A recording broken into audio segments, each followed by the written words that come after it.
Assalamualaikum warahmatullahi wabarakatuh, Pak Iing Daiman selaku Kepala Dinas dari BP4D Kota Cirebon.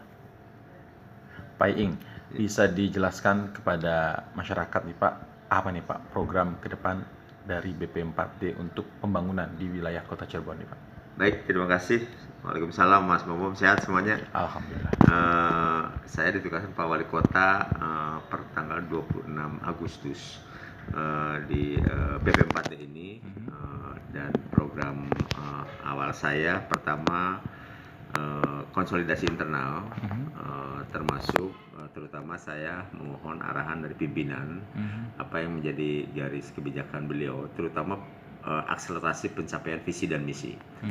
Langkah strategik saya pertama konsolidasi internal, terus yang kedua poin-poin inti koordinasi dengan perangkat daerah untuk mengakselerasi pencapaian visi misi yang sudah ditetapkan oleh Pak Wali dan Bu Wakil. Yang sudah saya lakukan selama setelah saya serah terima jabatan di BP4D ini, pertama karena kepala BP4D itu menjadi salah satu ketua forum Cirebon Satu Data, jadi saya mengundang Dinas Kominfo untuk cerita tentang bahas mengenai data. Karena bagaimanapun juga perencana basisnya harus dari data yang akurat itu. Yang kedua, saya di sini punya tim kelitbangan yang terdiri dari profesional, dari unsur perguruan tinggi, para dokter, termasuk ada rektor juga dan lain sebagainya. Saya undang kemarin ini untuk diskusi. Konsep saya secara pribadi adalah sharing session. Jadi bagaimana diskusi dengan para pihak, termasuk para pakar, tentang untuk akselerasi kita untuk memajukan kota Cirebon ini. Berikutnya saya juga mengundang beberapa perangkat daerah. Konsepnya adalah diskusi sharing session untuk membangun, merencanakan, melaksanakan secara terintegrasi. Contoh seperti rencana pembangunan atau penataan kota Pusaka di daerah BAT dan sekitarnya. Saya komunikasi dengan teman-teman Dinas Pariwisata, dengan PU dan dengan Dishub. Itu SKPD inti. Supaya kenapa? Saya ingin perencanaannya terintegrasi. Jadi kita bicara pariwisata, tidak hanya Dinas Pariwisata toh yang katakanlah berpikir tentang kepariwisataan, tapi komprehensif dengan PU-nya, dengan Disubnya, bisa jadi rekayasa lalu lintasnya, dengan Dinas Kebersihan dan lain sebagainya. Itu yang sudah saya lakukan.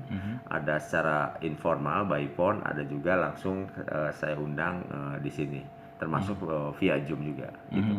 Nah, dengan kondisi saat ini pandemi COVID-19, adakah sedikit ketergangguan untuk melakukan berbagai program akselerasi yang Bapak canangkan?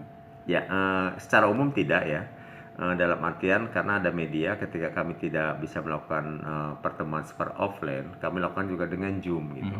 Tapi memang ada saja dalam artian kendala teknis ya, misalkan ketika nyangkut sinyal, bandwidth dan lain sebagainya, kadang itu yang agak sedikit gangguan. Saya tidak mengatakan bahwa tidak ada gangguan, tapi secara umum walaupun kondisi pandemi, kami komunikasi baik internal di sini dengan karyawan ketika WFH ya, juga dengan para pihak kami lakukan dengan media melalui Zoom meeting atau Google Meet dan lain sebagainya. Itu yang kita lakukan. Tapi memang jauh lebih efektif kalau bertemu langsung diskusi dengan ekspresi dan lain sebagainya. Itu jauh lebih bagus. Tapi kan kondisi sekarang kan tidak memungkinkan, selalu ada pertemuan, kerumunan massa dan lain sebagainya. Jadi bisa dikatakan untuk penelitian, pengembangan dan pembangunan daerah saat ini masih menunggu selesainya pandemi dulu ya Pak, sehingga pembangunan bisa lancar ya Pak? Ya, kita tidak menunggu harus selesai pandemi. Dalam artian untuk beberapa program tetap berlangsung. Contoh misalkan untuk beberapa hal yang kami, tupoksi kami, kan ada salah satu bisa kita dapat mengenai DID tambahan, dana insentif daerah tambahan. Itu kan koordinasi dengan dinas-dinas terkait, SKPD terkait, kami lakukan baik secara Zoom, mana nih kegiatan yang harus dilakukan. Jadi tetap itu berjalan. Memang untuk hal-hal yang lain seperti diketahui sejak awal bahwa kita ada refocusing dan lain sebagainya. Ini dari sisi anggaran ada beberapa yang di breakdown gitu untuk kepentingan penanganan masalah COVID ini. Karena trennya ya di kota Cirebon trennya cenderung fluktuatif, bahkan terus peningkatan kasusnya. Nah ini yang perlu sama-sama kita ketahui, sama-sama kita sadari. Makanya protokol kesehatan pakai masker minimal, cuci tangan itu harus ditempuh betul-betul. Karena kalau hanya oleh pemerintah saja itu juga tidak akan cukup efektif. Jadi betul-betul ini penanganan masalah COVID ini harus bersama bersama-sama. Itu yang kita lakukan. Kalau target ke depan nih Pak, seperti apa nih Pak yang akan dilakukan oleh BP4 di dalam melakukan penataan pembangunan secara maksimal di Kota Cirebon yang terus dalam tahap membangun nih Pak? Ya, untuk yang kami lakukan tentunya sebenarnya kami sebagai perencana ya, termasuk ya dengan di TAPD, tetap butuh kolaborasi kerjasama dengan para perangkat daerah terkait. Contoh sederhana mengenai penanganan sampah. Penanganan sampah selama ini selalu digemborkan adalah bagaimana penanganannya. Penanganan mulai dari pengumpulan, pengangkutan, sampai dibuang, seperti itu. Nah, mindset ini pelan-pelan harus sudah mulai digeser. Bahwa kita harus lakukan mulai pengurangan gitu. Nah, apa yang dilakukan mengenai pengurangan? Kami sudah bertemu dengan APSI, Asosiasi Pedagang Pasar Seluruh Indonesia. Kami sudah ketemu dengan Forkoci, Forum Kerukunan Komunitas Cirebon. Kami sudah bertemu dengan katakanlah ada pihak masyarakat yang sudah punya dengan penanganan masalah sampah organik. Itu Pasar Jaga Satu saja itu setiap hari memproduksi 5 truk berdasarkan data ya.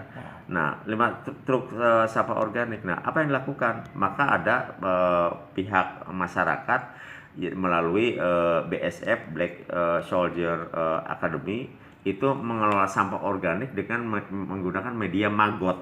Mungkin Mas Aji pernah dengar atau belum pernah dengar, itulah media maggot ini bisa mengurangi sampah melalui media maggot semacam kayak ulat seperti itu, dia makan, setelah itu diekstraksi menjadi tepung dan itu bisa diekspor. Nah, ini salah satu solusi alternatif pengurangan masalah sampah. Nah, saya dengan teman-teman itu sedang mencoba membuka ruang dari para pihak, tidak hanya pemerintah, bahkan oleh masyarakat. Silahkan bantu pemerintah untuk mencari solusi. Termasuk kami sekarang sedang mengundang para pihak perangkat daerah untuk ikut inovasi daerah. Nah, itu yang akan kita kembangkan. Sekarang kami ikut kompetisi ke Kementerian Dalam Negeri dan menginventarisir inovasi-inovasi dari perangkat daerah. Contoh seperti misalkan tadi penanganan masalah sampah sudah menggunakan media maggot diinikan. Insya Allah itu pelan-pelan akan kita menjadikan salah satu solusi alternatif. Yang kedua, untuk hal-hal lain, inovasi-inovasi lain. Contoh di Puskesmas Kejaksaan ada inovasi untuk penanganan di pelayanan obat dan lain sebagainya, itu melalui pesan antar dan lain sebagainya. Ini beberapa terobosan yang kami ingin semua perangkat daerah yuk bareng-bareng dengan kami. Kami ada Litbang PID ya, Litbang Inovasi Daerah. Itu kami harap teman-teman juga terus mengeksplorasi kreativitas dan inovasinya gitu. Oke, yang penting berarti targetnya banyak ya Pak untuk program ke depannya Pak ya? Insya Allah termasuk kami juga harus mengevaluasi RPJMD karena RPJMD harus memperdomani RPJMD Provinsi dan RPJMN itu karena ada beberapa target harus terkoreksi seiring kebijakan pemerintah pusat, provinsi, termasuk perkembangan di daerah. Contoh seperti pandemi sekarang kan banyak sekali kan asumsi-asumsi yang bergeser, asumsi makro dan lain sebagainya. Itu. Oke, baik. Terima kasih nih Pak Iing Daiman selaku Kepala Dinas BP4D Kota Cirebon Pak. Sama-sama Mas.